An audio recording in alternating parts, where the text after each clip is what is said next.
এটা আমি যতই হাইড করার চেষ্টা করি কখনো হাইড থাকবে না, আমি 4টা বিয়ে করবো। তো তাকে এরকম করে বলছি যে আপনি 4টা বিয়ে করবেন না, 4টা বিয়ে করলে তো একটা চাকর লাগবে, চাকর হিসেবে আমার রাইখা দিয়ান। আমি ডিসাইড করি যে আমি গলায় বা স্লিপিং দেবো, এটা কোনোভাবে সে জেনে যায় ছিলাম। তখন আমি খুব পড়তাম, যখনই সময় পাইতাম আম্মু আমার এরকম করে বলতো, আমার মনে আছে এখনো, যে মা এত পড়ো না, পড়লে তো পরে সমস্যা হয়ে যাবে। তো আমি আম্মুকে বলতাম না আমি পড়বো। তা আমার আম্মু মূলত প্রাইমারি স্কুলের টিচার। শীতের সকালবেলা মানে পিকনিক হইতেছে, আমি শাড়ি পরবো।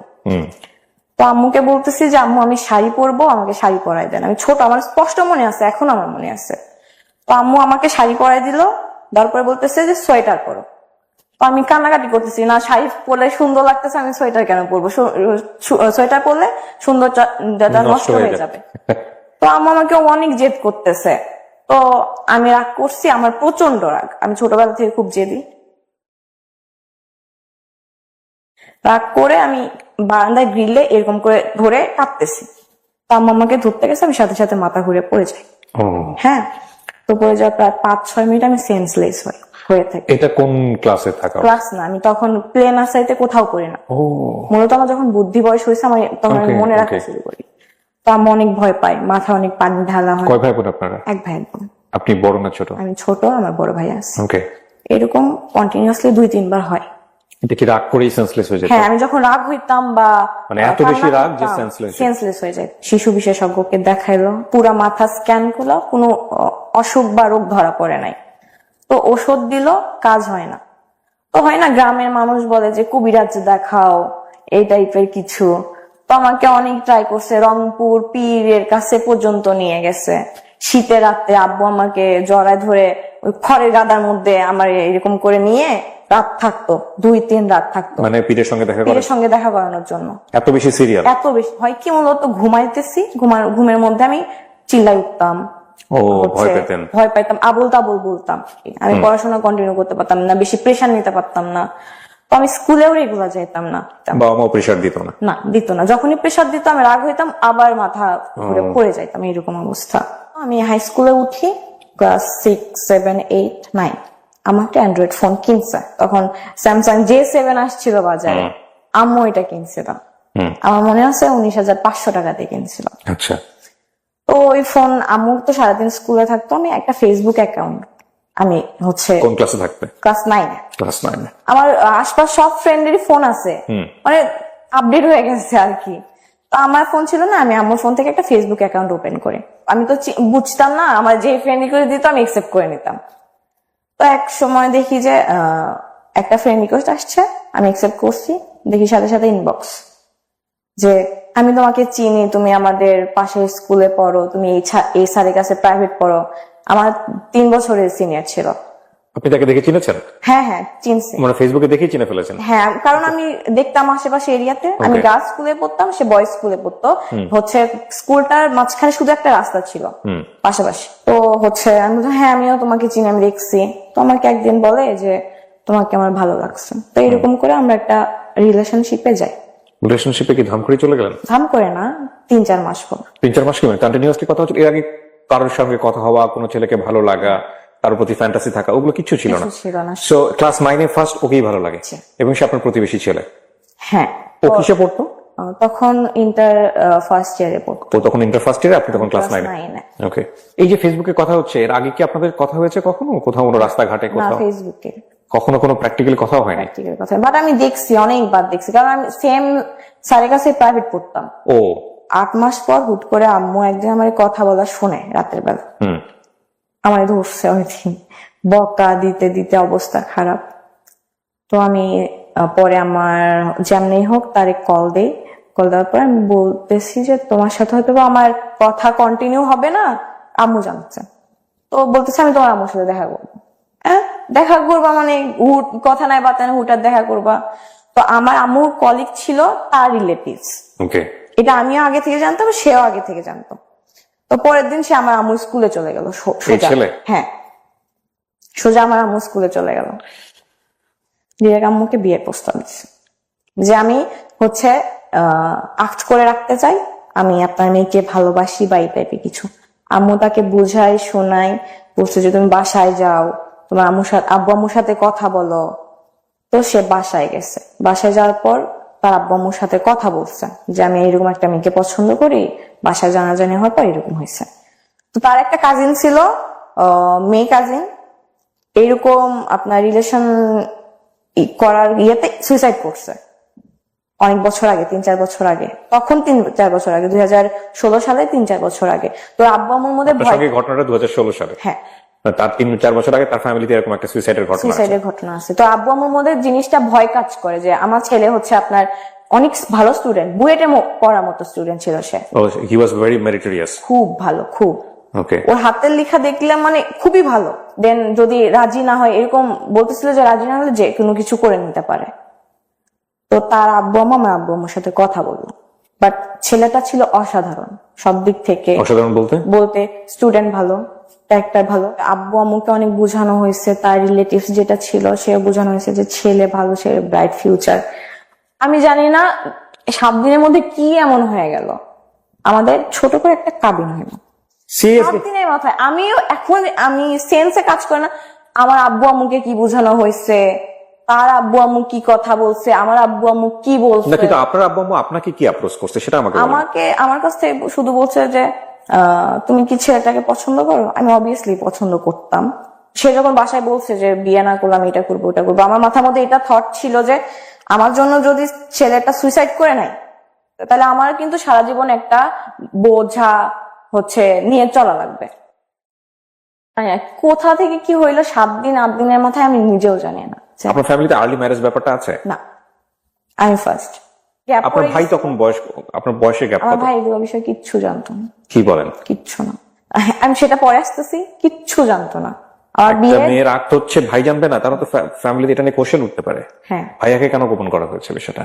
এটা হচ্ছে জানি না কেন গোপন করা হয়েছিল, আব্বু আম্মুর ডিসিশন ছিল এটা। ইউ নো দ্যাট, বাট আপনি বলতে চাচ্ছেন না, আপনি বলতে পারেন। আমি আসলেই জানি না, আপনি আজ পর্যন্ত জানেন না? এখন পর্যন্ত জানি না যে কেন গোপন করা হয়েছে ভাইয়ের কাছ থেকে। এটা কিন্তু একটা বড় মিস্ট্রি হয়ে যাচ্ছে, এবং মিস্ট্রি জায়গা থেকে অনেক ধরনের কোশ্চেন রেজ হবে বিষয়টা। তো ফ্যাক্টটা হচ্ছে এটাই যে আপনার ভাইয়ের বয়স কত ছিল ওই সময়টাতে? ভাইয়া তখন কি করছে ওই সময়টা? তুমি honours second year. Definitely it's a big question. মানে আপনার ফ্যামিলি যদি এটা গোপন করে থাকে আপনার ভাইয়ের কাছ থেকে, তার মানে এটা আপনার ফ্যামিলি কেন করবে? এটা ইললজিক্যাল হয়ে গেল বিষয়টা। I don't know, actually I don't know.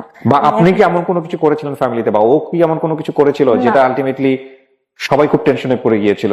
না, এরকম কিছু ছিল না। Are you sure? হ্যাঁ, সবাই দেখতেছে? সবাই দেখতেছে, আমি জানি। এরকম কিছু ছিল। তারপর ছোট করে তার ফ্যামিলি, তার আপনার ভাইয়া তখন কোথায়? ভাই ঢাকায়। তার বাবা মা, আমার বাবা মা কাজী অফিসে যে ছোট একটা কাবিন করে কাগজ, ওখানে আমি সাইন করি, সেও সাইন করে। এই কি আপনার ছেলের সাথে প্রথম দেখা ফিজিক্যালি নাকি তার আগে? তার আগে দেখা হয়েছে। তার আগে দেখা হয়েছে, বেশ কয়েকবার দেখা হয়েছে। আমি একটা কোচিং সেন্টারে কোচিং করতাম, কোচিং এ যখন ব্রেক দিত তখন কোচিং সেন্টারের পিছনে দেখা করতাম, ওখানে আসতো, গল্প করতাম 2-1 মিনিট বা 5 মিনিট বা 7 মিনিটের জন্য কথা বলতাম, তারপর আবার কোচিং এ ব্যাক করতাম। আপনাদের মধ্যে কি এমন কোনো পরিস্থিতি তৈরি হয়েছিল যেটা যে আসলে বিয়েটা বা আক্ত করাটা আসলে খুব জরুরি ছিল? সে পাগল ছিল। প্রেমে পড়লে সবাই পাগল হয়, সেটা অন্য বিষয়। আমি আসলে আপনাকে বোঝাতে চাচ্ছি, কোশ্চেন করতে পারবো না এই বিষয়টা নিয়ে, যে এমন কোন ব্যাপারে আপনারা মুভমেন্টে চলে গেছেন বা এমন কোন লেভেলে চলে গেছেন যেটা আসলে এরকম কিছু ছিল না। ওকে, তো ছোট মানুষ, সেগুলো বুঝতামই না। ওকে, তো তারপর সে কোথাও চান্স পায় না। পাগল ছিল কেন বলছেন? আমি জানি না, সে আমার প্রতি আমারে না পাইলে মরে যাবে এরকম টাইপের ছিল। তো প্রেমে পড়লে সবাই বলে এরকম, হ্যাঁ, তোমাকে ছাড়া আমার জীবন বৃথা, তোমাকে ছাড়া আমি সকাল বিকাল 2 বার করে মারা যাবো, এরকম কথাও অনেকেই বলে, সেটা সমস্যা নাই। এইরকমই প্রবলেম ছিল। তো তারপর সে এইচএসসি এক্সাম দেয়, এক্সাম রেজাল্ট খারাপ। আক্তের পরে কি হইলো একটু বলেন না? আক্তের পরে তো আপনারা তো বিবাহিত? না, আমরা সেপারেশনে থাকতাম। এটা ডিসিশন ছিল যে সে পড়াশোনা করে স্টাবলিশড হবে, আমি পড়াশোনা করব। তারা যখন একটা বয়সে যাবে তখন বড় একটা অনুষ্ঠান করে উঠাই দেওয়া হবে। এটা শুধু 2 ফ্যামিলির মধ্যে গোপন ছিল। আমি আমার বাসায় থাকতাম, সে তার বাসায় থাকতো, আমরা মাঝে মধ্যে দেখা করতাম, রেস্টুরেন্টে ঘুরতে যাইতাম, এতটুকু অব্দি। তার রেজাল্ট খারাপ হলে গ্রেড আসে, খুবই খারাপ। মানে ওইরকম ছেলে থেকে এটা আশা করা যায় না। খারাপ হওয়ার পেছনে কে, মানে দুইজনেই দায়ী। আমরা সবসময় ঝগড়া করতাম, কম বয়স না, ঝগড়া করতাম, ইফেক্ট পড়তো। সে পড়াশোনা করতো না, কান্নাকাটি করতো ঝগড়া করার পর। আমি ব্লক মারতাম, ফোনে কথা বলতাম না। আমি তাকে বাজে কথাই বকাও দিতাম। এখন মনে হচ্ছে যে না, এটা ভেরি ভেরি ইম্পর্টেন্ট স্টোরি। ওর বয়সী, ওই সময়ের বয়সী যারা টিনেজার তাদের জন্য না, সেই সব বাবা মায়ের জন্যও যারা এরকম ডিসিশন নেন বা নিতে বাধ্য হন। তো বাসা থেকে তো একটা আমার উপরে তো আসবে না যে তোমার জন্য হচ্ছে আমার লিটারালি তার বাবা বলে যে ওই মেয়ের সাথে হচ্ছে কাবিন করার পর আমার ছেলেটা লাইফ শেষ, আমার মুখের উপর বলা হয়েছিল। আমিও তখন এসএসসি দেই, হ্যাঁ, একটা সাবজেক্ট আমার ফেল আসে। কত সালের এসএসসি? 19 সালে। কি নিয়ে ঝগড়া হতো আপনাদের মধ্যে? অন্য কোনো ছেলেরা কেন না না, ফেসবুকে অ্যাড করতো? থার্ড পারসন নিয়ে ঝগড়া হতো না। তাহলে আমার কোনো ফ্রেন্ড থাকতে পারবে না, মেয়ে, ইভেন মেয়ে ফ্রেন্ডও না। আমার একটা ফ্রেন্ড ছিল, ফ্রেন্ডের নাম আমি মেনশন করি। ও অনেক ভালো একটা মেয়ে ছিল, আমাকে বাইরে যাইতে দিত না। ওই ফ্রেন্ড আমার সাথে দেখা করতে আমার বাসায় আসতো, তাও আসা যাবে না। প্রথম প্রথম তো এগুলো অনেক ভালো লাগে প্রেমে পড়লে, হ্যাঁ এগুলো অনেক ভালো লাগে, তারপরে তো এগুলোই অসহনীয় হয়ে যায়। এগুলো অসহনীয় হয়ে যায়। আপনি কি অত্যাচার করতেন ওর উপরে? বকা দিতাম, জোরে কথা বলতাম, চিল্লাইতাম। অনেক সময় আসতে মুখে যা আসছে আমি ওটা হচ্ছে বলতাম। এটা কি শুধু ফোনে করতেন না বাইরেও করতেন? ফোনে ফোনে শুধু ফোনে শুধু ফোনে। কিন্তু সে চুপচাপ সহ্য করে নিত। আমার উপর কিছু প্রেশারাইজ করা হয়, এটা আমি নিতে পারতাম না। আচ্ছা, ওই ছোটবেলা থেকে কিন্তু ওর এই প্রবলেমটা আছে যেটা আপনারা শুনেছেন। হ্যাঁ, বাট এমনও হইতো যে আমি গোসলে গেছি, সে আমার ফোন দিছে, আমি ফোন রিসিভ করতে পারি নাই। আমি গোসল থেকে এসে তারে কই ছিল, কার সাথে ছিল? না না, আমি গোসল থেকে এসে কল ব্যাক করছি যে আমি গোসলে গেছিলাম, হচ্ছে আমি ফোন রিসিভ করতে পারি না। সে বলতো তুমি আমার পারমিশন ছাড়া গোসলে কেন গেছো? সেটাই তো, আপনি কেন গোসল করবেন? আমার আমি আপনাকে একটা কথা বলি, আপনি যে স্টেজে প্রেম করে এসেছেন সেটা তো আমাদের জীবনে কম বেশি গেছে লাইফে। হ্যাঁ, এইরকম বোকামো মানুষের জীবনে আসে। এটা আমরা এই স্টেজে এসে বলি বোকামো, কিন্তু ওই স্টেজে মনে হয় অসাধারণ জিনিস। কিন্তু আমাকে একটু বলেন যে এই লিবার্টিটা সে কেন দিতে চাইতো না আপনাকে? সন্দেহ করতো? সন্দেহ করতো, হ্যাঁ সন্দেহ করতো। এটা একটা বিশাল সমস্যা, যে কোনো সম্পর্ক। সন্দেহ জিনিসটা অনেক খারাপ। আপনি সন্দেহ করতেন না ওকে? না, আমার তার প্রতি আপনার কোনো ফল্টই নাই ওর ক্ষেত্রে? আজকে যেহেতু বলতে এসছেন ফল্ট গুলো, আপনার ফল্ট গুলো বলেন। আমার ফল্ট গুলো ছিল যে আমি একটু ঘুরতে পছন্দ করতাম, ফ্রেন্ডের সাথে আড্ডা দিতে পছন্দ করতাম, সে সেগুলো পছন্দ করতাম। ওর কি নিজে কোনো ফ্রেন্ড সার্কেল ছিল? না। হ্যাঁ, ও মনে করে আমি যেরকম আমার সামনে মানুষটা ওইরকমই হবে। হ্যাঁ, অনেক অসম্ভব মেরিটোরিয়াস মানুষদের কিছু কিছু প্রবলেম থাকে। ও হয়তো লোনলি থাকতো ওই সময়টাতে, হয়তো আপনাকে মিস করতেছে, আপনাকে চাচ্ছে, হয়তো আপনি ফ্রেন্ডের সাথে ওই সময়টা টাইম পাস করতেছেন। স্লিপিং পিল খাইছে 10টা। এটা আপনার ফেল করার পরের ঘটনা, আগের ঘটনা? পরের। আপনি এসএসসি তে ফেল করলেন, মূল কথা হচ্ছে এটা। এই তখন ঘটনা আমি বাসায় বসে, আচ্ছা, তো আমি যেভাবে জানতে পারছি, আমি আম্মু শুধু বলছি যে আমার সাথে চলেন। আম্মু স্কুল থেকে ব্যাক করছে, আমার সাথে চলেন। আমি দৌড় দিছি তার বাসায়। আমি তার আম্মুরে বলতেছি যে নাম মেনশন করলাম না, কই? বলতেছে রুমে ঘুমাইতেছে। রুমে ধাক্কা দিলাম, রুম খুলতেছে না। তো বলতেছে কি হয়েছে মা, কি হয়েছে? বলতেছে আপনার ছেলে ঘুমের ওষুধ খাইছে। তার বাবা জোরে ধাক্কা দেওয়ার কারণে খুলে গেছে। সে বেডের উপর অচেতন অবস্থায়। মানে সে আসলে আপনার কথা মতো স্টেপ নিয়েছে? হ্যাঁ, বেডের নিচে দেখি 2টা ওষুধের পাতা এবং অনেক কোম্পানির অনেক ভালো একটা ওষুধ। একটা পিল খাইলে আপনার ভালো মতো ঘুম হয়ে যায়। সে 20টা খাইছে। মানে এটাকে আপনি খেয়েছেন কখনো? আমি খাই নাই। তাহলে আপনি বুঝলেন কি করে যে একটা খেলে আপনার? আব্বু বলে। আচ্ছা, ওকে। হসপিটালে বলা হলে ছোট একটা ওয়াশ করা হবে, তো তার বাবা ওয়াশ করতে দিবে না। তো বলতেছে যেমনি হোক ওয়াশ করা ছাড়া কি করা যায় করেন। সারা রাত ছিলাম সেখানে। তারপর এটা ফ্যামিলির পর্যায়ে চলে আসে। ডেফিনেটলি, হ্যাঁ, আসাই উচিত। ফ্যামিলির পর্যায়ে চলে আসার পর ওর আম্মু হাউস ওয়াইফ ছিল। এটা চাইতো যে মাঝে মধ্যে আমার আম্মু তাদের বাসায় যাবে, গল্প করবে, সারাদিন থাকবে, আত্মীয়তা। বাট আমার ফ্যামিলি, আমার আম্মু সারাদিন জব করে আসে, এমনি তার উপর অসুস্থ। কিন্তু এই ব্যাপারটা তো খুবই ন্যাচারাল না? এটা কিন্তু চাওয়াটা খুব ন্যাচারাল। হ্যাঁ, আপনি চাইতেন ওনার কাছে? আপনার তো হাজবেন্ড। না আমি যাইতাম, আমাদের এটা ছিল না, কন্ডিশনে ছিল না। কন্ডিশনে ছিল না। সো ডেফিনেটলি এটা তো মানাটা একটা হাজবেন্ডের জায়গা থেকে। একে তো হচ্ছে সে লোনলি একটা পার্সন, তার লাইফটা অন্যরকম। আমি আপনাকে দোষ দিচ্ছি না, এখানে কিন্তু আমি পুরো সিচুয়েশনটাকে ব্যাখ্যা করার চেষ্টা করছি। 8 মাসের টিনেজ বয়সের সম্পর্ক আপনার, এক অর্থ ওরও টিনেজ বয়সের সম্পর্ক, এবং বিয়ে করার পর একটা ছেলে তার ওয়াইফ হিসেবে অটোমেটিক্যালি রাইট চলে আসে। এটা কন্ডিশন, যদিও এত কন্ডিশন, এইসব কন্ডিশন দিয়ে বিয়ে হয় না, প্রথম কথা হচ্ছে এটা। তারপরও করলেন, এবং সেটা নিশ্চয়ই চাইতো আপনাকে যে তুমি আমার সঙ্গে একটু পার্সোনাল টাইম পাস করো। যখন ফ্যামিলি পর্যায়ে যায়, মাঝে মধ্যে যখন সে থেকে তখন আমি তার বাসায় যে 2-1 দিন থাকবো, সে আমার বাসায় এসে 2-1 দিন থাকবে। এরকম হয়েছে 2-3 দিন গেছি। যাওয়ার পর আমাদের ঝগড়াটা জোরালো ভাবে লাগছে। এবার একটা ছেলেকে নিয়ে লাগছে। আপনাকে নিয়ে? হ্যাঁ, পাশের গ্রামে একটা ছেলে ছিল, ওই ছেলে আমার নামে অনেক কথা বলতো যে হ্যাঁ এই মেয়ের সাথে আমি প্রেম করি, বিয়ে করার পরও আমার সাথে কথা বলে। যখন তারে বলা হয় প্রমাণ দেখা, সে প্রমাণ দেখায় না। তো ও হচ্ছে ওর ফ্রেন্ডদের মাধ্যমে শুনছে যে তোর বউ হচ্ছে এই ছেলের সাথে কথা বলে, এই ছেলে এগুলা বলে বেড়ায়, তো ওইটা নিয়ে লাগছে। তার এগুলা প্যারা জিনিসটা আমি নিতে পারতাম না। আস্তে আস্তে ওর এগুলো ব্যবহারে তার উপর থেকে আমার মন উঠে গেছিল। তারা প্রস্তাব দেয় আমার আব্বু আম্মুকে যে সে অলরেডি অনার্স সেকেন্ড ইয়ারে পড়ে, আমি তখন এসএসসি আবার দিব। প্রস্তাব করে আমার আব্বু আম্মুকে যে এগুলা ঝগড়া ততক্ষণ অব্দি না থামবে ততক্ষণ অব্দি তারা এক জায়গায় হবে। মানে বিষয়টা হচ্ছে ওদেরকে দুজনকে একসাথে রাখো, ঝগড়া শেষ হয়ে যাবে। ছোট একটা অনুষ্ঠান করে তাদেরকে উঠাই না হোক, কিন্তু কন্ডিশন হইতেছে একটা, আমরা আমাদের ছেলের বউকে হচ্ছে পড়াশোনা করাবো না। এটা ওনারাই বলেছে। হ্যাঁ, আমাদের ছেলে বউকে দিয়ে আমরা তো জব করাবো না যে তার পড়াশোনা করা লাগবে, ছেলে মেয়েকে এবিসিডি পড়াতে পারবে এনাফ। তো এটা আমার গায়ে, আমার আব্বু আম্মুর গায়ে অনেক লাগে, দুজনেই টিচার, কেন পড়াশোনা করাবে না। তারপরে হইতেছিল না তার সাথে আমার মনোমালিন্য সবসময় লেগেই থাকতো। 6 মাস কন্টিনিউ তার সাথে আমার কোনো কন্টাক্ট ছিল না। ডিসিশন নেওয়া হইলো যে আমাদের সেপারেশন হবে, ফ্যামিলিগত ভাবে মিউচুয়াল ডিসিশন। বাট সে চাইতো না। তারপরে আমাদের সেপারেশন হয়। সেপারেশন বলতে কি আপনাদের ডিভোর্স হয়। ডিভোর্স কয় বছর পরে হয় এটা, কাবিন হওয়ার? 3.5 বছর। আপনি যে 3.5 বছরের গল্পটা বললেন, এর মধ্যে কোনো বিউটিফুল মোমেন্টস ছিল আপনাদের? হ্যাঁ, অনেক মোমেন্ট ছিল। একসাথে ঘুরতে বের হইতাম, টাইম স্পেন্ড করতাম, রেস্টুরেন্টে খাইতে যাইতাম, এগুলো ছিল, অনেক স্মৃতি ছিল। যখন আপনি সাইনটা করলেন তখন আপনার ফিলটা কি হচ্ছিল?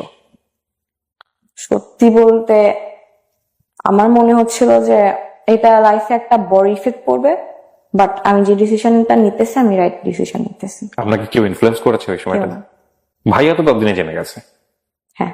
তারপরে কি বলেছিল ওনার জানার পরে? আমার সাথে কথা বলতো না। আব্বু আম্মুর সাথে কথা বলা রাখতো, দ্যাটস ওয়াই কথা বলতো, আমার সাথে কথা বলতো না। যদি কোনো দরকারে বাসায় আসতো, সামনে পড়তো, কোনো দরকারে যে রাফি, আমার রাফি বলে ডাকে, চান বা ভাত খাবো আম্মুকে বল, এতটুকু অব্দি, কথা বলতো না। ডিভোর্স হওয়ার পর তারপর করোনা আসে, যখন প্যান্ডেমিক সিচুয়েশন, তখন ঢাকা ভার্সিটি একটা ভাইয়া অনেক ভালো টিচার, ওনার ইংলিশ কোর্সে ভর্তি হওয়ার পরে ওই ইংলিশ কোর্সে অন্য একটা ছেলে পড়তো, তো আমরা অ্যাড হওয়ার পর আমাদের কথা হইতো পড়াশোনার বিষয়ে। এটা 2021 সালের জুনের দিকে। তো ছেলেটাকে দেখে আমার ভালো লাগছে। ততদিনে কিন্তু আমি হচ্ছে ওই জিনিসটা থেকে বের হইতে পারছি, বাট ইফেক্ট পড়ে আমার উপর। আমি বলতাম না কখনো। আমি মানে একটা হয় না যে মেয়েরা কেন আগে বলবে, ছেলেরাই আগে বলবে। সে আমার থেকে 10 মাসের ছোট, মেনশন করি, সে নিজেও জানতো সেটা। কোচিং এ একসাথে পড়তেন না, আমি তখন থাকতাম, সে ঢাকায়। আচ্ছা। আমাদের অনলাইনে পরিচয়, ভাইয়ার মেসেঞ্জার গ্রুপে। ভাইয়া আপনাদেরকে পড়াইতো? হ্যাঁ, অনলাইনে পড়াইতো। ওই ছেলেও কি আপনারই ব্যাচমেট ছিল? হ্যাঁ, ব্যাচমেট। ফেসবুক গ্রুপ, তারপরে ফেসবুক গ্রুপ থেকে হয় না ফ্রেন্ড লিস্টেও চলে আসে অনেকে, সে আমাকে অ্যাড পাঠায়। কথা হইতে হইতে এমন কথা বলতো যে আমার মনে হইতো এই ছেলেটা মনে হয় আমার পছন্দ করে। আমি একদিন ডিরেক্ট আস্ক করি যে তুমি কি আমাকে পছন্দ করো? তো সে বলে হ্যাঁ। তো আমারও তাকে ভালো লাগতো। 2-3 দিন টাইম নিছি, নেওয়ার পর বলছি যে আমার লাইফের যেটা আছে আমি পুরোটাই বলছি, যে তারপরে তুমি স্টেপ কি নিবা সেটা তোমার ডিসিশন। কারণ এটা আমি যতই হাইড করার চেষ্টা করি কখনো হাইড থাকবে না। তো সে বলল যে আচ্ছা আমরা ফ্রেন্ড হয়ে থাকি, তুমি আমাকে একটা কথা দাও যে তুমি কখনো রিলেশনশিপে যাবে না, আমিও কখনো রিলেশনশিপে যাব না, আমরা ফ্রেন্ড হয়ে থাকবো, ফিউচারে কি হবে সেটা দেখা যাবে। ওকে, ফাইন। এটা জুন মাস। সো কত সালের জুন মাস? 2021 সালে। সো প্রথমে এসে আপনাকে প্রপোজ করেছে প্রেমের প্রস্তাব। হ্যাঁ। পরে যখন জেনেছে তখন বলেছে ফ্রেন্ড হয়ে থাকি। হ্যাঁ। ওকে। জানি না, ছেলেটার প্রতি আমি দিন দিন উইক হয়ে পড়ছি প্রচন্ড পরিমাণে। প্রচন্ড বলতে? প্রচন্ড। তাকে তো সবসময় ভিডিও কলে দেখতাম, ছবিতে দেখতাম। আমার ইচ্ছা করলো আমি তাকে সরাসরি দেখব। তার গ্রামের বাসা ভোলাতে। তাকে আমি বলি যে আমি তোমাকে দেখবো, তো বলে যে তো আমি তাকে দেখার জন্য ভোলাতে যাই। থেকে ভোলার ডিস্টেন্স 550 কিলো। ও জানতো যে আপনি ভোলাতে যাচ্ছেন? না। এটা কয়দিনের মধ্যে? 2.5 মাসের মধ্যে। 2.5 মাসের মধ্যে? জি। এই ঘটনা কি এটা প্রমাণ করে না যে আপনি বাই ন্যাচারালি অনেক বেশি ক্রেজি? হ্যাঁ, আমার রাগ অনেক, বাট এরকম কারোর প্রতি ক্রেজিনেস বা কারোর প্রতি এত সেটা ঠিক আছে, হয়তো এরকম কোন সাবজেক্ট পাননি যেটা এক্সপ্লোর করার মতো, বাট আপনার ক্রেজিনেসটা এই লেভেলে যাইতে পারে সেটার মতো কিছু একটা ঘটেছে আপনার লাইফে এবং সেটা আপনি করেছেন। তো আপনি ধাম করে চলে গেলেন নাকি বাসায় কাউকে জানিয়েছিলেন? না, বাসায় আম্মুকে বলছি যে আমার একটা ফ্রেন্ডের বিয়ে, আমি মিথ্যা কথা বলছি, ফাইন। আম্মুকে মিথ্যা কথা বলি যে আমার হচ্ছে একটা ফ্রেন্ডের বিয়ে, 2 দিন আমাকে সেখানে স্টে করা লাগবে। এদিকে আমি আমার বেস্ট ফ্রেন্ড ছিল তখন রাহিম, নামটা মেনশন করতেছি, আর আমার চাচাতো ভাইকে নিয়ে একটা প্রাইভেট কার ভাড়া করে রেন্টে করে নিয়ে আপনি শেয়ার করলেন কার সঙ্গে? আমার বেস্ট ফ্রেন্ড। ওকে আপনি শেয়ার করলেন যে আমি তোমাকে নিয়ে এখন ভোলাতে হ্যাঁ, যাবো? যাবো। আমার থেকে 2 বছরের সিনিয়র, বাট অনেক ভালো।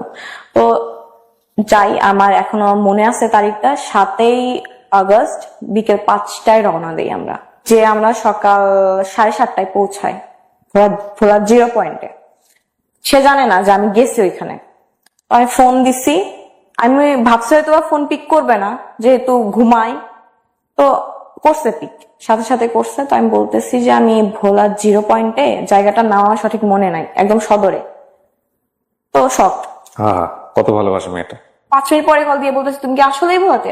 তখন আমি দোকানের নাম বলি, জায়গার নাম বলি, তখন আসলে ক্লিয়ার হয়েছে যে আসছে। তুমি যে আসছো, আমি তো 1 ঘন্টার বেশি তোমাকে টাইম দিতে পারবো না। আমার এই কথাটা ফার্স্ট আমার অনেক খারাপ লাগে যে আমি 15 ঘন্টা জার্নি করে আসছি, সে আমাকে 1 ঘন্টার বেশি টাইম দিতে পারবে না। আল্লাহ, কেন হইতেছে এমন আমার সাথে? প্রিয় দর্শক এবং শ্রোতা, এই সময়টাতে কিছুটা কালার ডিস্টরশন হতে পারে বা কালারে কিছুটা চেঞ্জ আসতে পারে, বিকজ আমাদের লাইটের সেট আপটা চেঞ্জ হয়েছে বারবার ইলেকট্রিসিটির লোডশেডিং এর কারণে। সো একটু চেঞ্জেস আসতে পারে, এটা একটু চোখে লাগতে পারে, এটা আপনারা কনসিডার করবেন। কিন্তু আপনার প্ল্যান কি ছিল? ওর সঙ্গে থেকে যাবো ওখানে? না, আমার প্ল্যান ছিল আমি দেখা করবো, অ্যাটলিস্ট 4-5 ঘন্টা ঘুরবো বা টাইম স্পেন্ড। বাট টাইমের কথাটা ওই সময়টা বলাটাও উচিত না, হ্যাঁ। কারণ 10-15 ঘন্টা জার্নি করে গেছে। তারপরে গাড়িতে বসলাম, গল্প করলাম। করোনার জন্য কোনো রেস্টুরেন্ট খোলা ছিল না, কোনো পার্ক খোলা ছিল না। তো আমরা সে আমাকে বললো যে তোমাকে একটা লেকের পাড়ে নিয়ে যাই, চলো। তো সবাই, আমার কাজিন, আমার ফ্রেন্ড, গাড়িতে বসলাম, গেলাম। আর ভোলা না, একটু পরপর মসজিদ, অনেক সুন্দর সুন্দর মসজিদ। আমার এই জিনিসটা অনেক ভালো লাগছে, এত সুন্দর সুন্দর মসজিদ। আমি এটা বলছি যে আপনাদের হচ্ছে ভোলাতে অনেক সুন্দর সুন্দর মসজিদ, ঢাকার থেকে অনেক। আপনি বলতেন?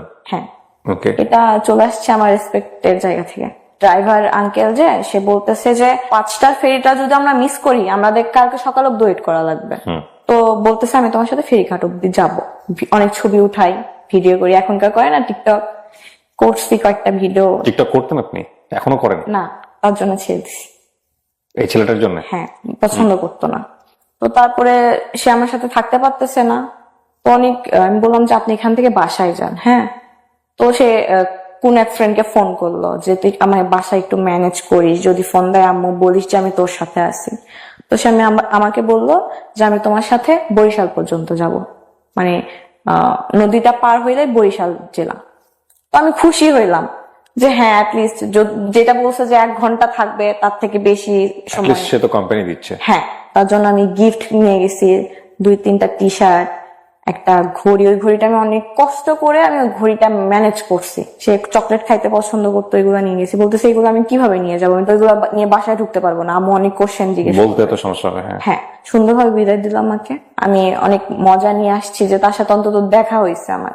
আমি ভোলা থেকে যাওয়ার 8 দিনের মাথায় সে ঢাকায় আসে কলেজে অ্যাসাইনমেন্ট জমা দেওয়ার জন্য। ঢাকাতে পড়তো সে? হ্যাঁ, আমি ভাবলাম আমি আবার যাবো তার সাথে দেখা করতে ঢাকাতে। হ্যাঁ, কি মানে আমি জানি না তখন কি বলছি, যে কোনো একটা বলে ম্যানেজ করছে আম্মুকে।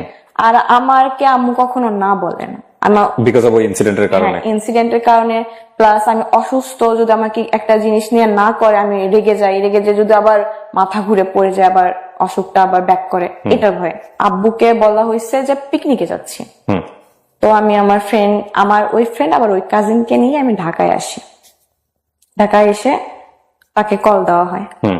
কল দেওয়া হওয়ার পর 10 নাম্বার, মিরপুর 10-এ কল দেওয়া হয়েছে যে 10 নাম্বারে আসে, আসো। সেও জানে না যে আমি আসছি। আমি আমার ফ্রেন্ডকে দিয়ে কল দেওয়া হয়েছি যে তুমি বলো তুমি আসছো ঢাকায় কাজে, তুমি ওর সাথে দেখা করবা। তো সে আসে, একসাথে খাওয়া দাওয়া করলাম, বসলাম, খাওয়া দাওয়া করলাম। সন্ধ্যার পরে সে হোটেলে আসলো যে চলো তোমাদের হোটেল অব্দি পৌঁছাই দেই, তারপর ওখানে কিছুক্ষণ গল্প করে আমি চলে আসবো। সে হোটেল অব্দি আসলো, আসার পরে সবাই মিলে গল্প করলাম, 8 ঘন্টা মতো গল্প করে তার বাসা থেকে ফোন আসলো, সে চলে গেল। তো আমি রাতে তাকে কল দিলাম যে কালকে সকাল থেকে বিকাল অব্দি আমাকে টাইম দেওয়া লাগবে আপনার। সে কোনোভাবেই রাজি না, সে অজুহাত দিচ্ছে যে সে কি তখন ঢাকাতে? হ্যাঁ, ঢাকাতে। তার ফ্যামিলি তো ভোলাতে, সে ঢাকাতে কি করে? না, সে তার ফুল ফ্যামিলি ঢাকাতে সেটেল। তাহলে ওই সময়টাতে সে ভোলাতে ছিল করোনার জন্য। তো সে অজুহাত দেয় যে খালামণির বাসায় যাওয়া লাগবে, আম্মু বের হইতে দেবে না। আসলে এগুলো কিচ্ছু না, আমি তো বুঝি। আমি বাসায় ম্যানেজ করে ঢাকা অব্দি আসতে পারছি, তুমি আমার জন্য সকাল থেকে বিকেল অব্দি টাইম বের করতে পারবা না, তাও ঢাকাতে। মানে কি আপনাকে পছন্দ করতো না? পছন্দ করতো, বাট আমি জানি না কেন চাচ্ছিল না। এই তো আমার ইনসিডেন্ট আছে, এই জন্য আমার থেকে একটু দূরে দূরে থাকতো। ও ফাইন, ইনভলভটাও ওভাবে চাচ্ছিল না। যে ঠিক আছে ধরি মাছ না ছুঁই পানি, এটাই। হ্যাঁ, এক্স্যাক্টলি। সে প্রচন্ড চালাক। সে বলতেছে বিকালে বের হবো, বিকালে 1-1.5 ঘন্টা তোমার সাথে লাভ রোডের দিকে যাব, ওখানে কোথাও বসে গল্প করে। লাভ রোড কোথায় এটা? মিরপুর 2-এ।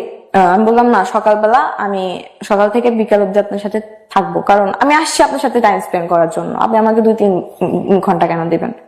তো সকালবেলা বের হয়েছে 10টার সময়, ঘুরছি ঢাকা শহর, যমুনা ফিউচার পার্কে, বসুন্ধরা সিটিতে, পার্ক, রেস্টুরেন্ট। আমার সাথে যতক্ষণ ছিল আমি কখনো এটা ফিল করতাম না যে তার সাথে আমার ফ্রেন্ডশিপ, বয়ফ্রেন্ড গার্লফ্রেন্ড।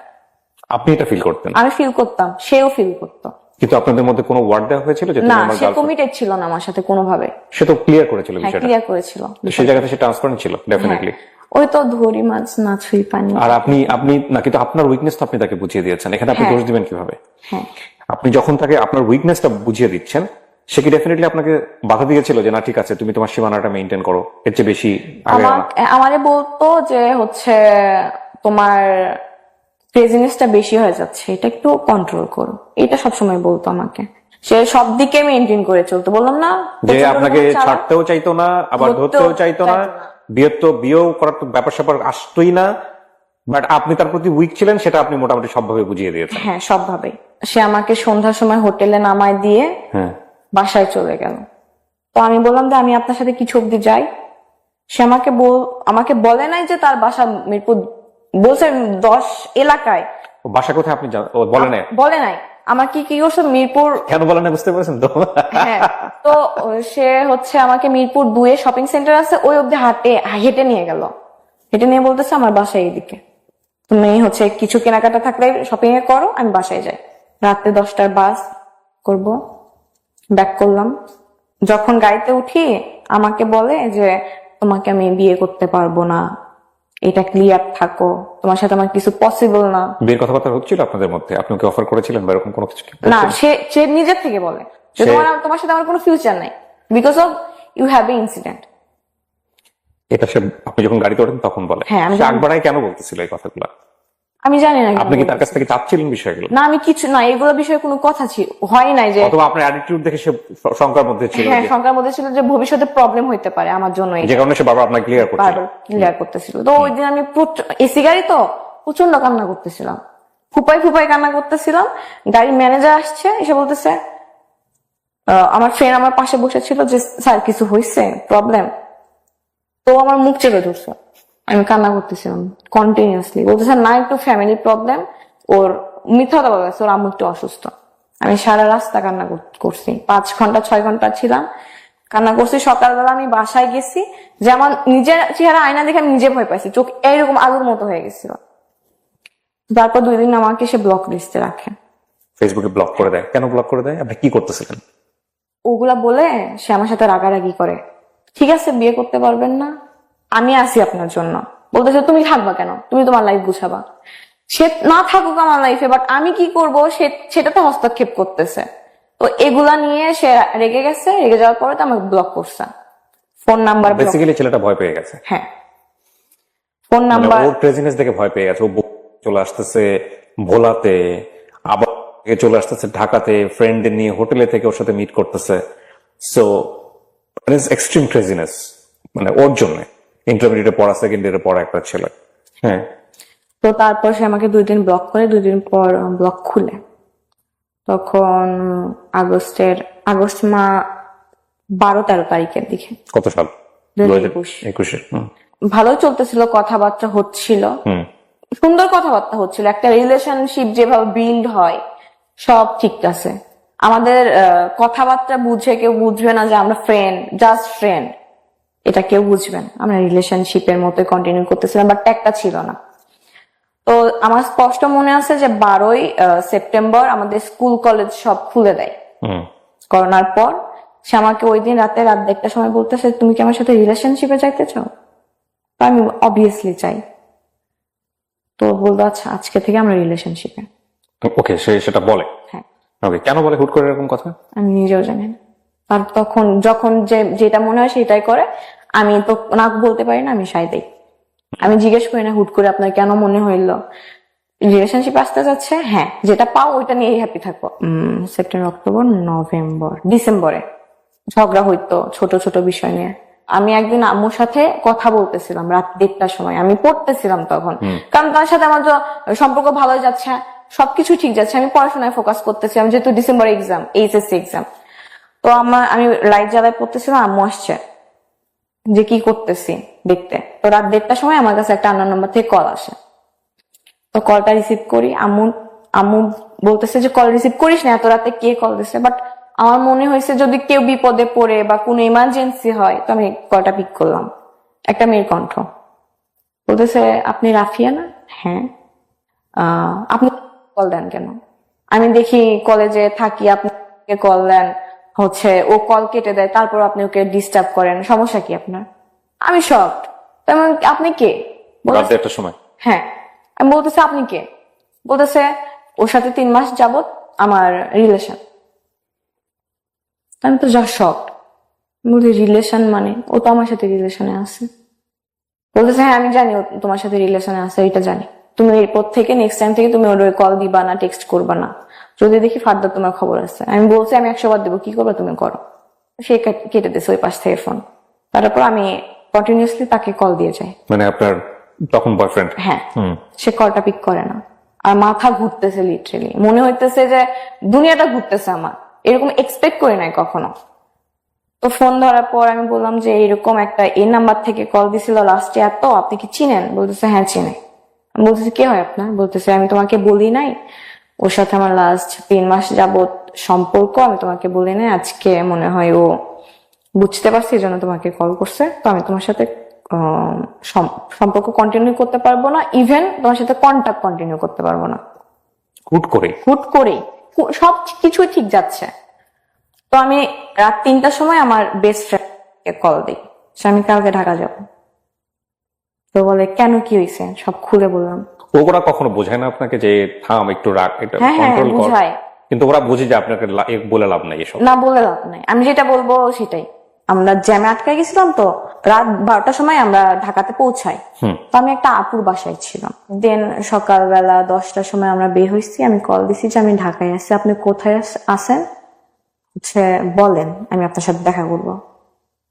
তো বলছে তুমি ঢাকায় কেন? আমি বলতেছি আমার কাজ আছে আপনার সাথে, এই জন্য আমি ঢাকায় আসছি।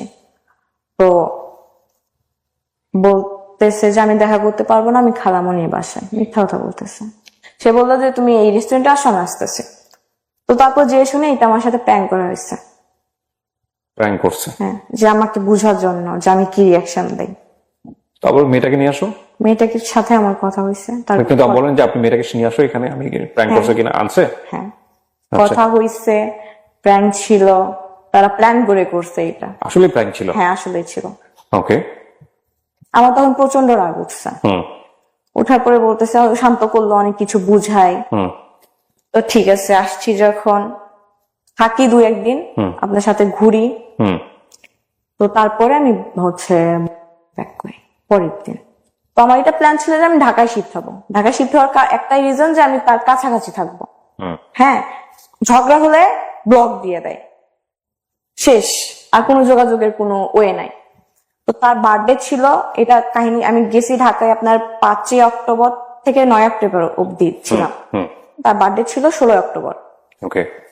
আমি খুব অসুস্থ হয়ে পড়ি 12 অক্টোবর। আমাকে স্যালাইন পুশ করা হয়। আমার প্ল্যান ছিল আমি 16 অক্টোবর তাকে সারপ্রাইজ দেবো ঢাকায়, কিন্তু সামহাও আমি একটু সুস্থ হই। সুস্থ হওয়ার পর আমি আমার ওই ফ্রেন্ডকে নিয়ে আবার ঢাকায় যাই 15 তারিখে রাতের বেলা। ওকে, তো তাকে সারপ্রাইজ দেই, সে খুশি হয়েছে। ওই রাতে আবার আমরা ব্যাক করি। তারপর সে আমার কথা শোনাইতেছে যে আমি যদি আমার একটা ছেলে ফ্রেন্ডকে নিয়ে, মেয়ে ফ্রেন্ডকে নিয়ে যাই তোমার সাথে দেখা করতে, সারা রাত ছিলাম সেই মেয়ের সাথে গাড়ির মধ্যে, তোমার কেমন ফিল হবে? তো আমি আমার ভুলটা বুঝতে পারছি যে যেটা কন্টিনিউ হইতেছে এটা ঠিক হইতেছে না, বা আমি বেশি পাগলামো করতেছি। তার মানে আপনি যদি একটা মানুষকে 20 কেজি ভালোবাসেন, সে মানুষ কিন্তু আপনাকে 2 কেজি ভালোবাসবে, এটা নিয়ম। আমি বললাম যে আচ্ছা সরি, আর এটা নেক্সট টাইম রিপিট হবে না। সে এটা নিয়ে আমার অনেক কথা শোনাইছে, আমি বারবার সরি বলছি, বারবার সরি বলছি। যত সরি বলিস সে আরো তত কথা শোনায়। তো আমি এক পর্যায়ে চুপ হয়ে গেছি, সরি বলা বন্ধ করে দিছি। 15 দিন কন্টিনিউয়াসলি সে আমার সাথে রুড বিহেভ করে গেছে। এই বিষয়টা নিয়ে সে আমার সাথে ব্রেকআপ করে। এটা আপনার অক্টোবরের 25 তারিখে, না 26 তারিখে। আমি 27 তারিখে আবার ঢাকায় আসি। আর বাসা তখন আমি চিনি, তো বাসা নিচে যে আমি কল দিই যে আপনার বাসার নিচে আপনি একটু নামেন।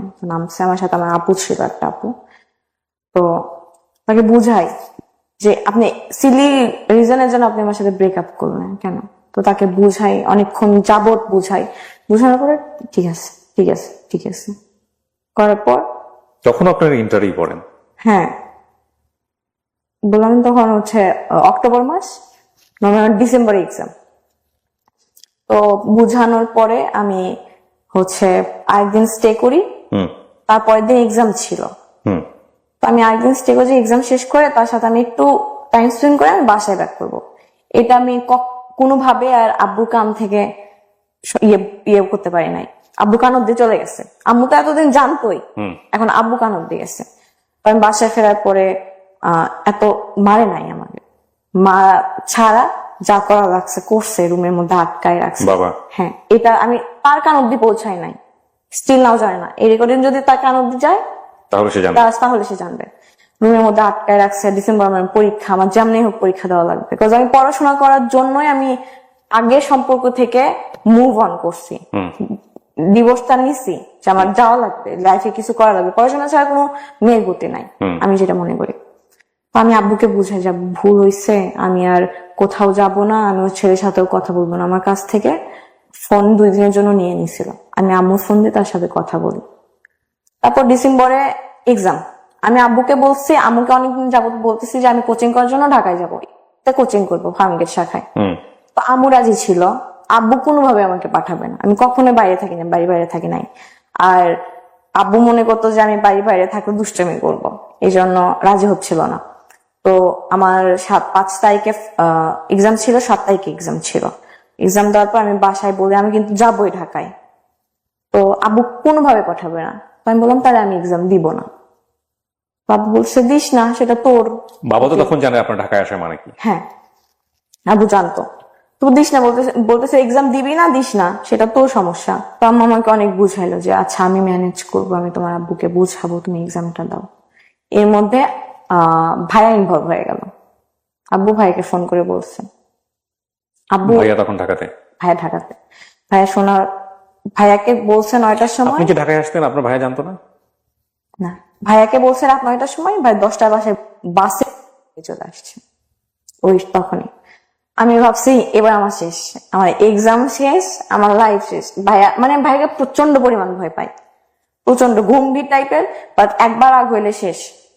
সকাল সারা রাত আমি ঘুমাই নাই, তাকে টেক্সট করতেছি যে আমার ভাই আসতেছে, শেষ।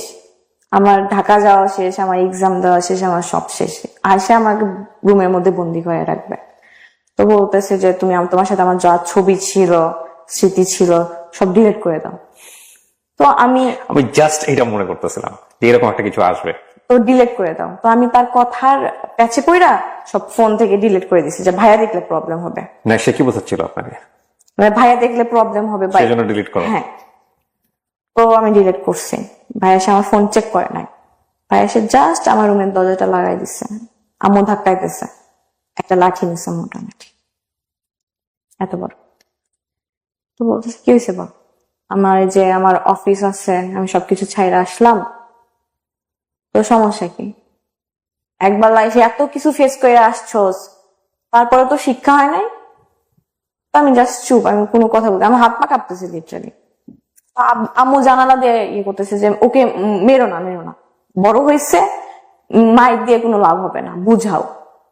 তো ভাইয়া বুঝাইলো, আমাকে মারে নাই।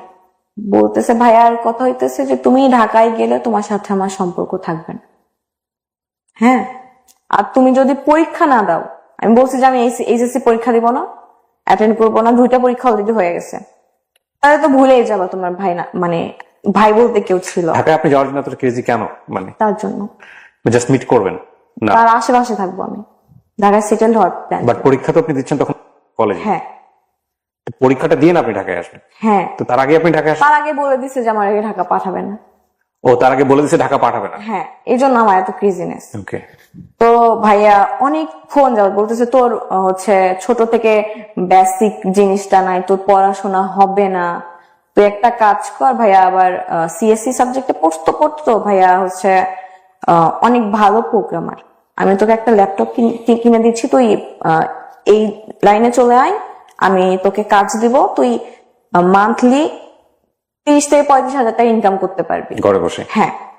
তো আমি বললাম এটা কোনো কথা, আমি পড়াশোনা করব না। বলতেছে এই পরীক্ষা দে, পরীক্ষা দেওয়ার পরে আর কোনো কাজ নাই।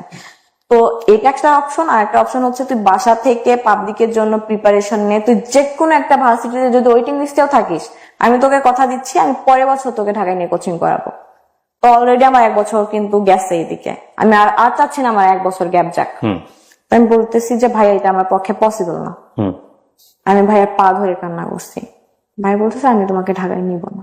পা ধরে কান্না করছেন যে ছেলেটা কাছাকাছি থাকবে না? হ্যাঁ, আমি ঢাকায় যাব। কি বলতেছিলেন ভাইয়া যে আমি ওকে অনেক পছন্দ করি? না ভাই, ও কথা জানে না ভাইয়া, তখনও জানে না ভাইয়া, এখনো জানে না, স্টিল নাও জানে না। কি বলেন? তো না জানলে ভাইয়া কেন আপনাকে? মনে করতেছে যে আমি ঢাকায় গেলে বেয়াদব হয়ে যাব, হচ্ছে দুষ্টামি করব, এগুলোর জন্য ভয় পাইতো ফ্যামিলি থেকে আমাকে নিয়ে। এই জন্য ঢাকায় আসলে হয় না যে অনেক ছেলেরা ড্রাগ অ্যাডিক্টেড হয়ে যায়, ওকে, এগুলা নিয়ে ভয় পাইতো। আপনি কখনো ট্রাই করেছেন? টিপো না কখনো।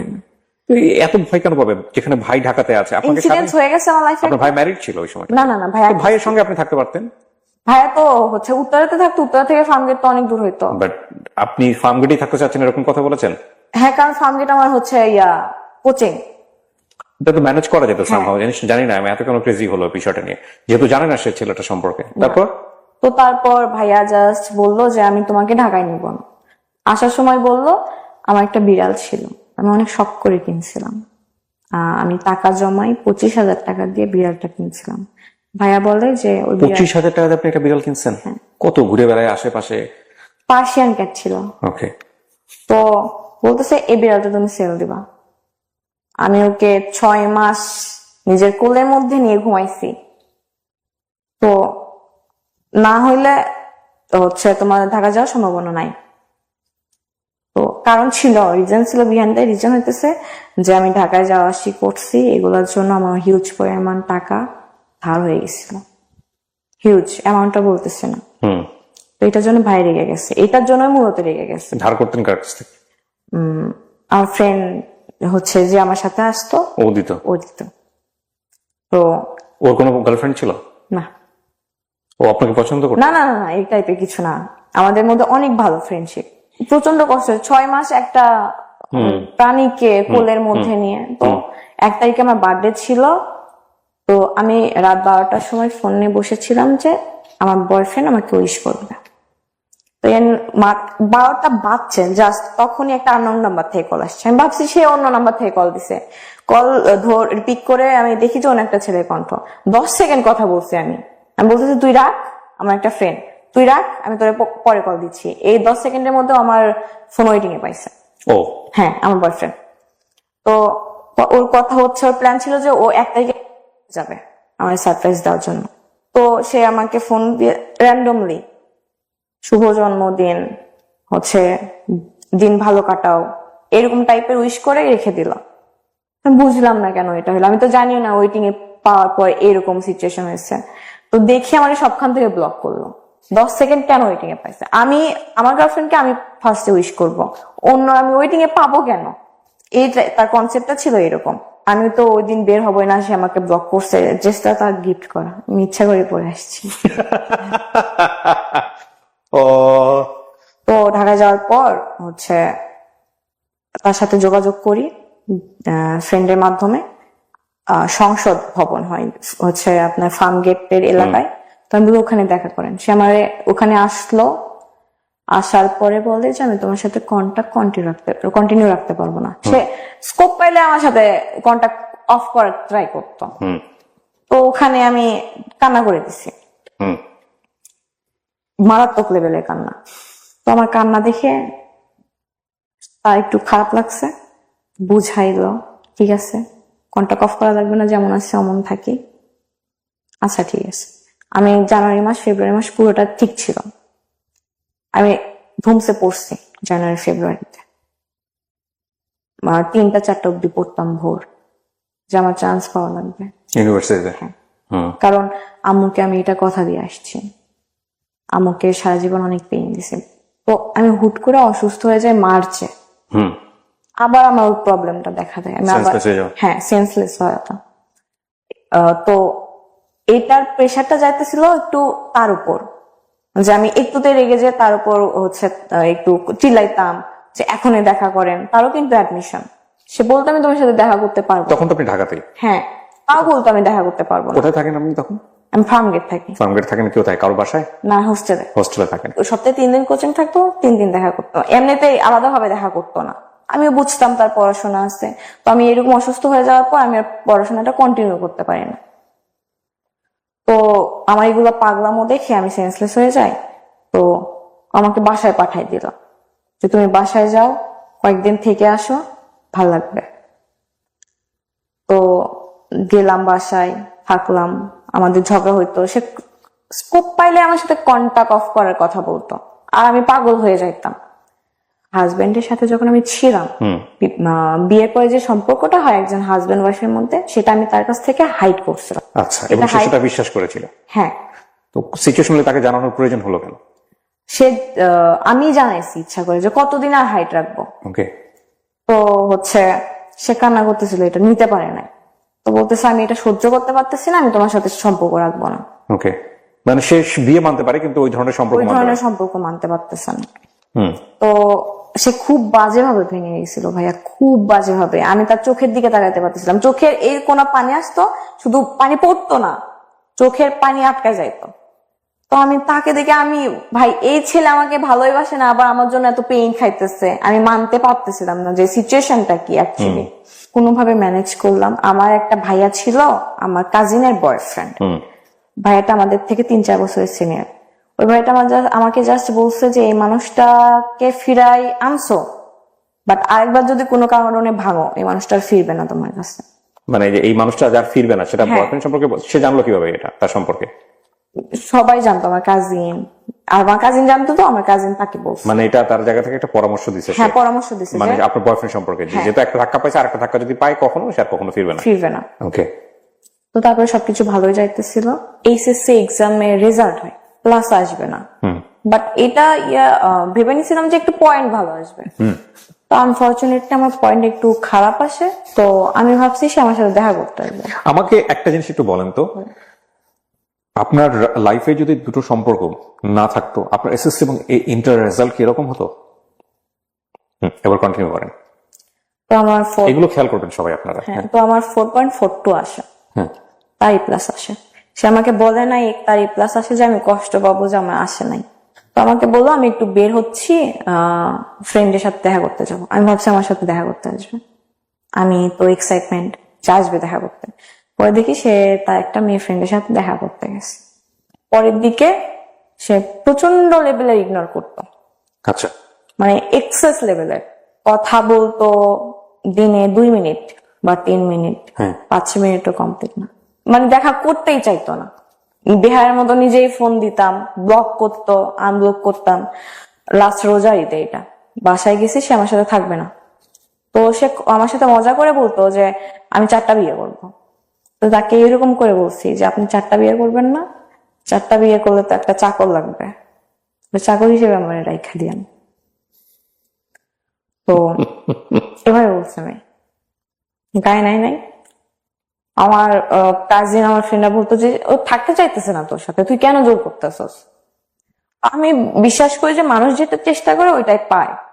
এইটা কনসেপ্টটা ছিল যে আমি আমি আমার এফোর্টটা যে এখান থেকে 200%, তার ওই পাশ থেকে তার এফোর্টটা 2%ও ছিল না। Because of I have a incidents, that's why. সে আমাকে বলতো যে আমি আমার ফ্রেন্ড সার্কেলকে তোমার পাস্টের কথা বলতে পারি না, আমার লজ্জা লাগে, আমি আমার ফ্যামিলির কিভাবে বলবো, আমি তো লজ্জায় মইরাই যাব। তো সে আমাকে অ্যানাদার লেভেল ভাবতো যে আমি সমাজের মধ্যে পড়তাম না, আমার এই ইনসিডেন্ট হওয়ার কারণে আমি সমাজের বাইরে পড়ি। সে দেখা করবে না, কারণ আমি তাকে ব্ল্যাকমেল করতাম যে হচ্ছে আমি স্লিপিং পিল নিব, আমি নিজের ক্ষতি করব। দেখা করবে না, একদম আমার দেয়ালে পিঠ থেকে গেছিলাম।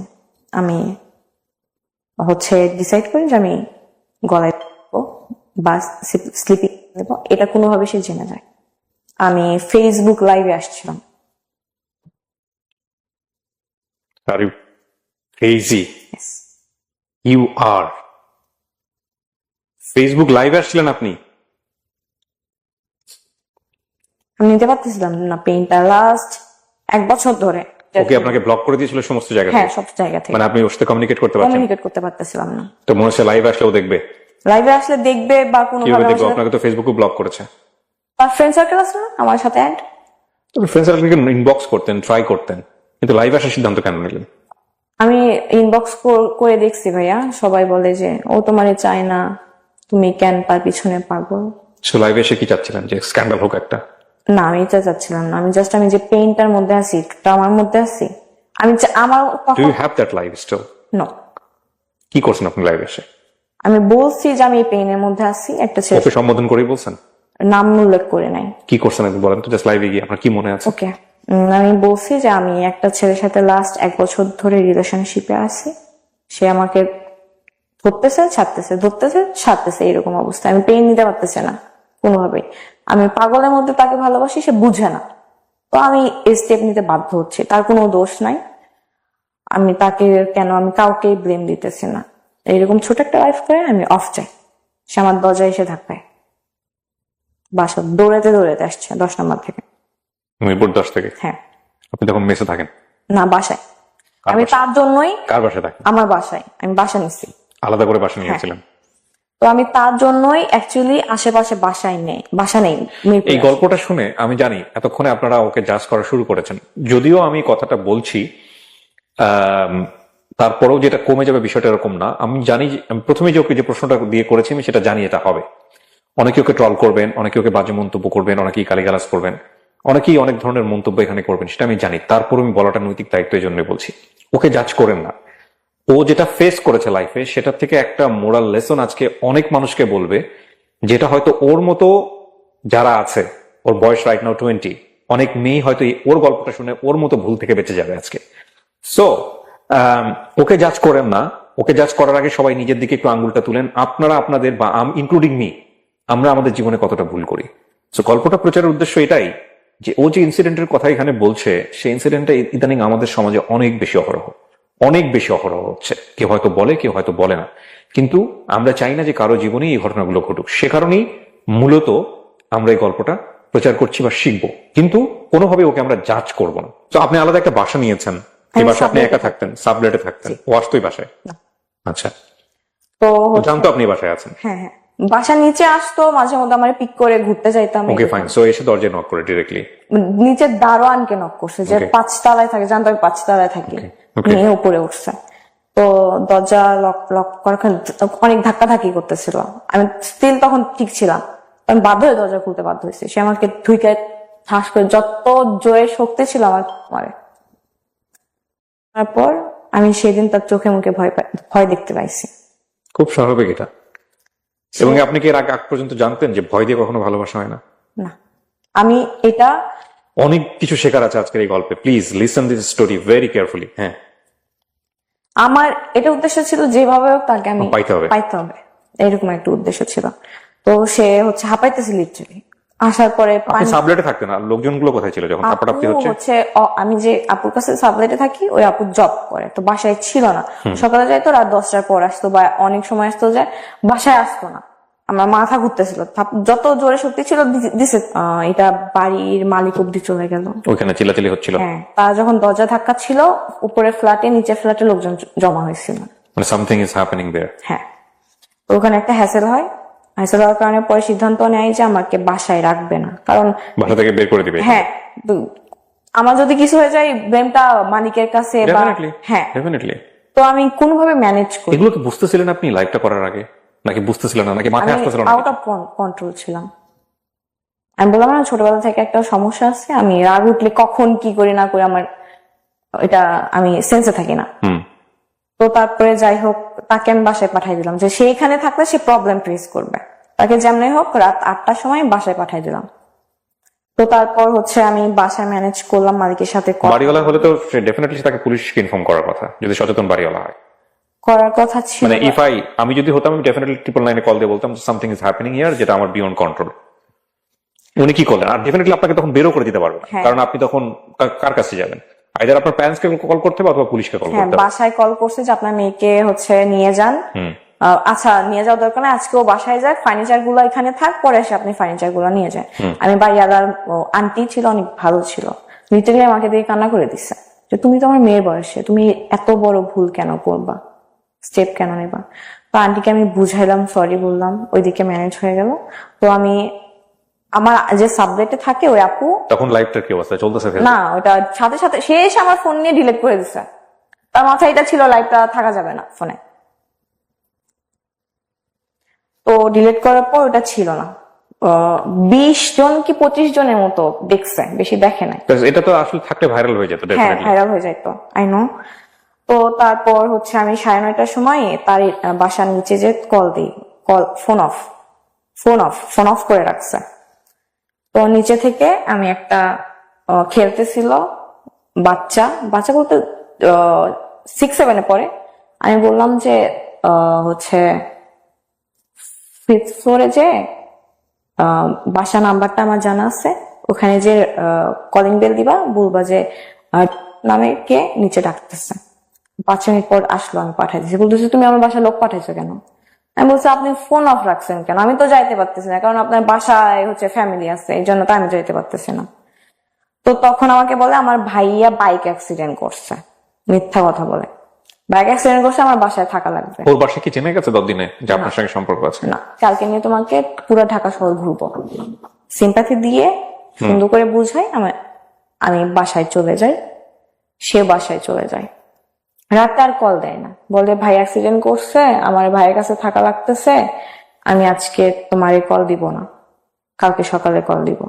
আমি আর বুঝতেছি না সেই রাতে সে তার গ্রামের বাড়িতে চলে যাইতেছে, আমি এটা জানি না। তো আমি বললাম আচ্ছা ঘুমান, আমি সারা রাত ঘুমাই নাই। তারপর সকালে 7টার সময় মনে হয় ঘুমাইছি, 11টার সময় উঠছি। আপনার বাড়ি থেকে লোক আসে নাই পরের দিন থেকে? আসতে চাইছিল, আমি আটকাইছি। আম্মু আসতে চাইছিল, আব্বু অসুস্থ ছিল, আব্বু হচ্ছে ভাইয়া কিছু জানে না? না, ভাইয়া জানে না। তো তারপর হচ্ছে সে চলে গেছে, আমি পরের দিন বিকালের দিকে তাকে কল দেই যে আপনার তো আজকে আমার সাথে বের হওয়ার কথা ছিল। বলতেছে আমি তার নানু বাসা হচ্ছে আপনার নোয়াখালী, দাদু বাসা নোয়াখালী, নানু বাসা আর ভোলা, দুই জায়গায় থাকা হয় তাদের। নোয়াখালী গেছে। আমি বললাম নোয়াখালী গেছেন মানে? আজকে আপনার হচ্ছে আমাকে নিয়ে বের হওয়ার কথা ছিল। বলতেছে বেশি কথা বলবো না, ব্লক খাবা। আবার হ্যাঁ, বিষয়টা আপনারা হয়তো অনেকে রিলেট করতেছেন, তারপরেও বলি আপনারা, কারণ গল্পটা এই পার্টটা অনেক বড়। ওর লাইফের আরেকটা পার্টে যেটা, একটা ছেলেও কিন্তু ওর জন্য ওরকম ক্রেজি ছিল, যে ওর ফার্স্ট হাজবেন্ড ছিল।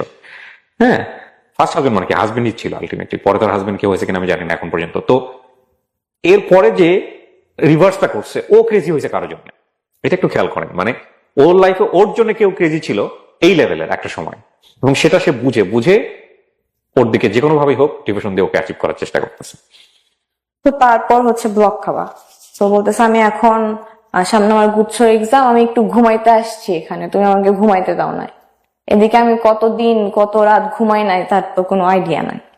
তো আমি একটু শান্তি মতো ঘুমাইতে আসছি, আমার সামনে গুচ্ছ এক্সাম, তুমি আমাকে ডিস্টার্ব করবো না। গুচ্ছ কি জিনিস এটা? Varsity exam. গুচ্ছ বলতে এখানে 24টা ভার্সিটি আছে। ও ওকে, এটা আমার সাথে আমি পরিচিত না, রিসেন্টলি বোধহয় হয়েছে। হ্যাঁ, এটা বলে সে আমার ব্লক করে দিল সব জায়গা থেকে। আমি 8 ঘন্টার মধ্যে এত ব্লক করতে কেন? কারণ আপনি খুব পোক করতে থাকে। জান কি করতেছো, জান কোন জায়গায়, জান এইটা, না, জান ওইটা বাথরুমে কিনা। কখনোই না। আমি তাহলে কখনো ব্লক কেন করতে পারবো? কখনো তার থেকে কৈফিয়ত চাই নাই। ওই বাইরে, আচ্ছা ঠিক আছে বাসায় যাও, একটু কল দিয়েন। কখনো মানে- জানতে চাই না যে বাইরে কি করো তুমি। বাট সময় চাইতো। হ্যাঁ, সময় চাইতাম। তো ব্লক করলো, আমি 8 ঘন্টার মধ্যে ডিসিশন নিলাম আমি নোয়াখালী যাব। আমি অসুস্থ, 2 দিন হচ্ছে আমি খাই নাই। 2 দিন হচ্ছে ঝামেলা চলতেছে তার সাথে, আমি 2 দিন খাই নাই। আমি খাইছি আপনার কোক আছে না, কোকের উপর আছে, আমি শুধু কোক খাইতেছি। তো আমি একটা সিএনজি রিজার্ভ করলাম, আপনার ইয়াতে চলে গেলাম সায়দাবাদ। এত পরিমাণ তাকে ভালোবাসি যে আমি নিজের পাশে কখনো কাউরে কল্পনা করতাম যে না, বাসে তো সিট 2টা না, আমার পাশে কেউ বসবে এটা আমি মানতে পারতাম না। আমি 2টা সিটই বুক করে নিতাম। তো আমার কাছে টাকা ছিল না, তো আমি আম্মুকে ফোন করে বললাম যে আম্মু আমার সাইকিয়াট্রিস্ট দেখানোর কথা ছিল। ফ্যামিলি থেকে সাইকিয়াট্রিস্ট দেখানোর কথা হচ্ছে। হ্যাঁ, আমার এগুলো ক্রেজিনেস দেখে আমাকে বললাম আমি ডক্টর দেখাবো, আমাকে টাকা পাঠান। তো আপনি রাজিও ছিলেন? হ্যাঁ, কারণ এটা আমার দরকার। আপনি বুঝতেছিলেন যে এগুলো আপনার প্রবলেম হচ্ছে, হ্যাঁ। এবং আপনি 8-10 জনের মতো না। না, আমি ডিফারেন্ট, এটা আমি বুঝতেছিলাম যে আমাকে প্রবলেম করতেছে, এখান থেকে আমাকে হচ্ছে মুভ অন করা লাগবে। এটার জন্য ডক্টরকেও যদি দেখানো হয় আমি দেখাবো। তো আমাকে বললাম আমি ডক্টর দেখাবো, আমাকে টাকা পাঠান। মিথ্যা কথা বলছি। এই টাকা দিয়ে আপনি নোয়াখালী যাবেন? হ্যাঁ, আমাকে 5,000 টাকা পাঠাইছে। আমি গেছি, সারা রাস্তা আমি তার সাথে কন্ট্যাক্ট করার চেষ্টা করতেছি, পারতেছি না। নোয়াখালীর অ্যাড্রেসটা জানতেন?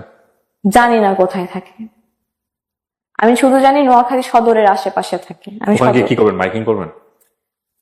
এই মধ্যে যদি আমি তার সাথে কন্ট্যাক্ট করার চেষ্টা করি, সে তো অবশ্যই যদি জানে যে আমি নোয়াখালী যাইতেছি, তার তো অবশ্যই এটা না যে নোয়াখালী আসতেছে, অন্তত দেখা করবো আমি। জানাবেন কি তার ফ্রেন্ডদেরকে? হ্যাঁ, ফ্রেন্ডদের মাধ্যমে। তো আমি তার একটা ফ্রেন্ডকে ফোন দিলাম, তো ব্যস্ত বলতেছে। আমি মনে করলাম ব্লক করে দিছে ওর ফ্রেন্ড আমাকে। তো আমার সামনে সিটে একটা আন্টি বসছিল, আন্টির কাছ থেকে ফোন নিলাম আমি যে আন্টি একটু কথা বলবো, আমার ফোনে টাকা নাই। তো ওইখান থেকে তার ফ্রেন্ডকে একটা ফোন করলাম যে ভাই আপনি কি আমাকে নাম্বারে ফেসবুকে ব্লক করছেন? বলতেছে হ্যাঁ। কেন করছেন? বলতেছে যে ফোন দিয়ে বলছে যে আমার সাথে যদি কোনো কন্টাক্ট রাখিস তাহলে তোর সাথে আমি ফ্রেন্ডশিপ রাখবো না। তো আমাকে বাধ্য হয়ে করা লাগছে। বলতেছে যে আপু কিছু মনে করেন না। তারপর আমাকে অনেকগুলো কথা শোনালো যে হ্যাঁ তুমি ওর জন্য পাগল, ও তো থাকতে চাইতেছে না, ওকে ছাড়ো। তারপরে আমি হচ্ছে আমার একটা ফ্রেন্ডকে কল দিলাম যে আমি তোর নাম্বার দিতেছি, কন্টাক্ট কর। তো সে সাথে কন্টাক্ট করতে পারছে। তো বলতেছে ভাইয়া হচ্ছে রাফিয়া তো অন দা ওয়ে, হচ্ছে নোয়াখালী যাইতেছে, কুমিল্লায় আছি আমি তখন। তো বলতেছে ও মরে গেল, আমি রাস্তায় পড়ে থাকলে আমি ওর সাথে দেখা করবো না, ওর লাশের দিকে আমি ফিরেও তাকাবো না, এইভাবে বলছে। তো বলতেছে যেখানে আছে সেখান থেকে ঢাকা ব্যাক করতে বলো। তো আমার সেন্সে ছিল যে আমার লাভ নাই। বাট রাত 9:30 কি 10টা বেজে গেছিল। ওই হাইওয়েতে নামলে আশপাশ কোনো বাড়ি ঘর নাই, আমি ওখানে যদি নামি আমি বিপদে পড়ে যাব।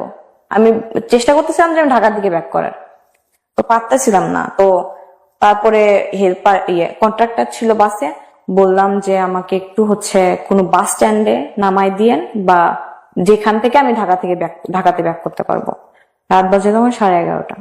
আমাকে একটা বাস স্ট্যান্ডে নামাই দিছিল নোয়াখালীতে ঢুকতেই, চাটখিল জায়গাটার নাম। আমি সাথে অন্য একটা ফ্লেক্সি লোডের দোকান থেকে ফোন নিয়ে কল দিই, এর নাম্বার ঢোকে না, আম্মুর নাম্বার ছিল আমার কাছে, ওর আম্মুর নাম্বারে কল দিছি, ওর আব্বু ধরছে।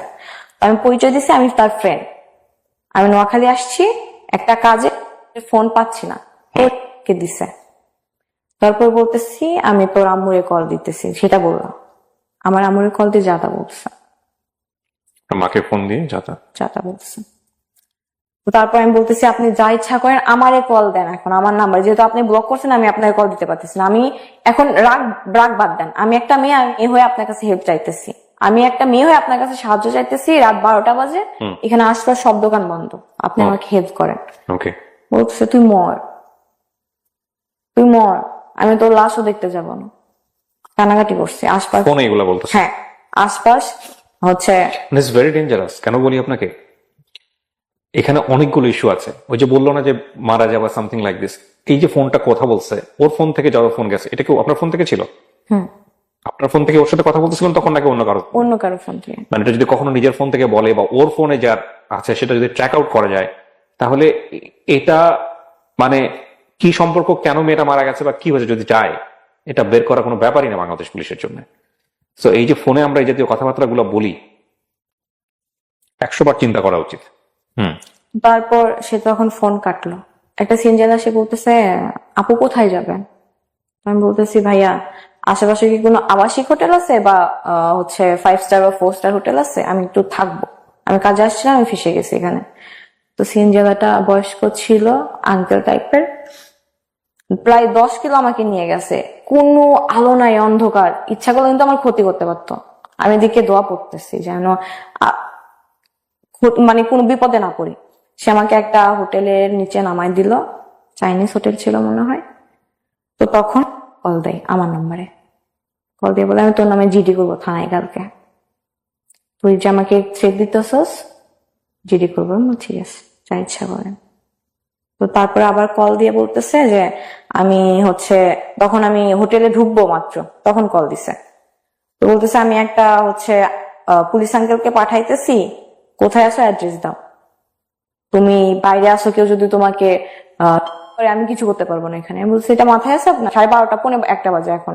কিন্তু ওর তো মাথায় ছিল, আপনার কেন মাথায় থাকে নাই? আমার মাথা আছে, আমার মাথায় আছে, এই জন্যই তো আমি চেষ্টা করতেছি নিজের প্রোটেক্ট করার। হয়ে গেছে, আমি তো চলেই গেছি ওখান থেকে, তো ব্যাক করতে পারতেছি না।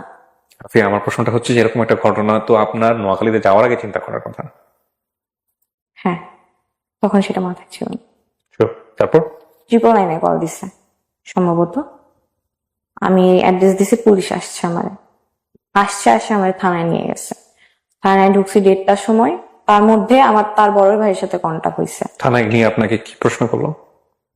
থানায় নিয়ে অনেক প্রশ্ন করছে। ডেফিনেটলি করা উচিত। এবং আপনাকে যখন থানায় নিল, তার আগে কি আপনার বাবা মার সঙ্গে আপনার কথা হয়েছে যে আপনি থানায় যাচ্ছেন, বা থানায় নেওয়ার পরে পুলিশ কি জানিয়েছে? তো তার মাঝখানে আমার তার বড় ভাইয়ের সাথে কথা হয়েছে, তার বড় ভাই বাইরে থাকে, দেশের বাইরে। আমি তাকে ফোনে না পেয়ে তার বড় ভাইকে সবকিছু বলে দিই। হ্যাঁ, আমার দেয়ালে পিঠ থেকে গেছিল।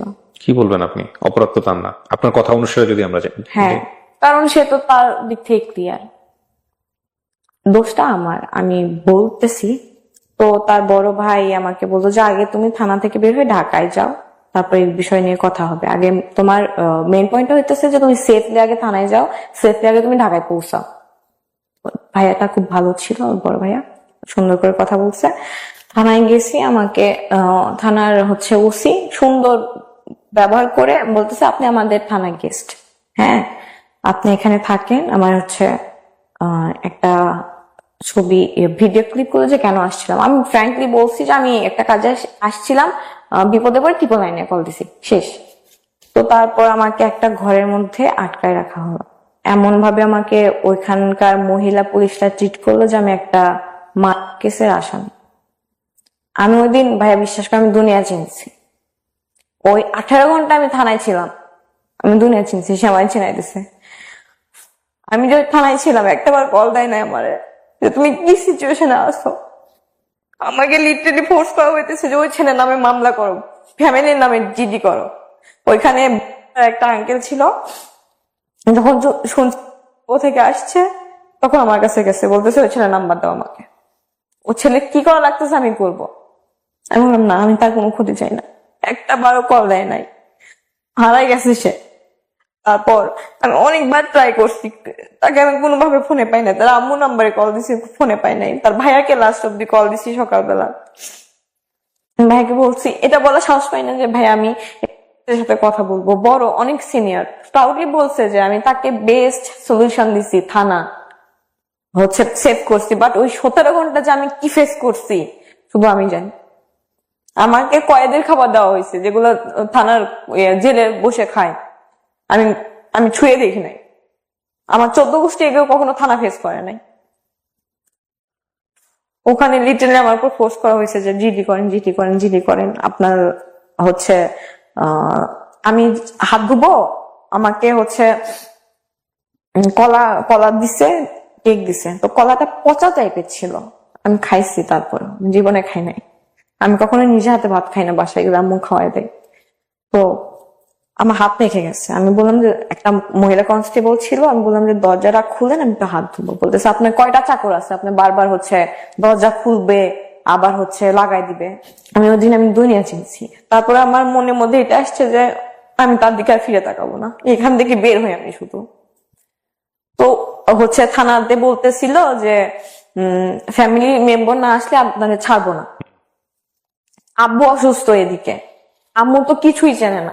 কোনো ওয়ে না পায় আমি একটা ফ্রেন্ডকে ফোন দিচ্ছি যে দোস্ত আমি এরকম নোয়াখালী এখানে এসে, ডিটেলসে বললাম না, আমি তাকে বলছি তুই নোয়াখালী আয়, এসে আমার জাস্ট নিয়ে যায় এখান থেকে। সে একবারও জানতে চাইলো না কি হয়েছে, কাহিনী কি। সে বাইক রাইডার, হ্যাঁ, বাইক থেকে নোয়াখালী গেছে, বিপদে সাহায্য পাইছি। সে যদি আমাকে ওইখান থেকে